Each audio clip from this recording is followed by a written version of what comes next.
Les cassoles del Boñito les fan el dia 30 de junio, que és la festivitat del Santíssim Crist de l'Amparo. I costa, el Boñito, els ingredients és el Boñito principalment, en sal, que un dia antes es dessala. I després són les caraïlles, la tomaca, els alls tallets, i després poses el Boñito, la pell per avall, i poses el pepe roig, l'oli i el forn. Tal qual.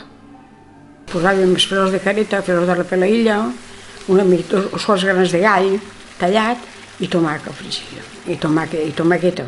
I quan estava tot ben cuitet, posàvem caldo i en seguida anava coent-se i acabant posàvem l'arròs, el que coneixíem ja poc del baix de l'arròs, ho fèiem merejat i les omplíem plenes i les tapàvem en tomàquet o en el cap de la pebrera. Cansalada grossa, fetge, alls, pimienta i sal, i la teleta que els envolta.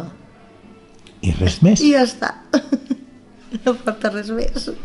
Són tan senzills. Normalment, antes venien unes senyores majors d'Oliva i venien en unes cistelles baix del braç i feien gamba, dones, i venien gambeta, era una gambeta xicoteta, i no tenien pes, sinó agarraven un grapaet i t'ho posaven. Entonces acabaven en casa, si volies normalment fer coques escaldades, i les coques torraes i les deixaves. I feies un fregit en les gambetes i en bleda, un fregidet, i feies un plat. Un altre plat agarraves i posaves anxovetes.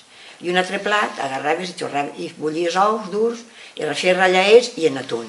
I a cada un es posava el que li agradava. I així tu anaves torrant, tots menjant i tu mirant.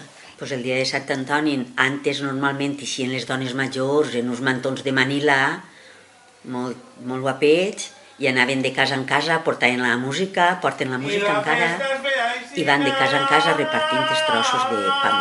Fan a trossos grans i van repartint.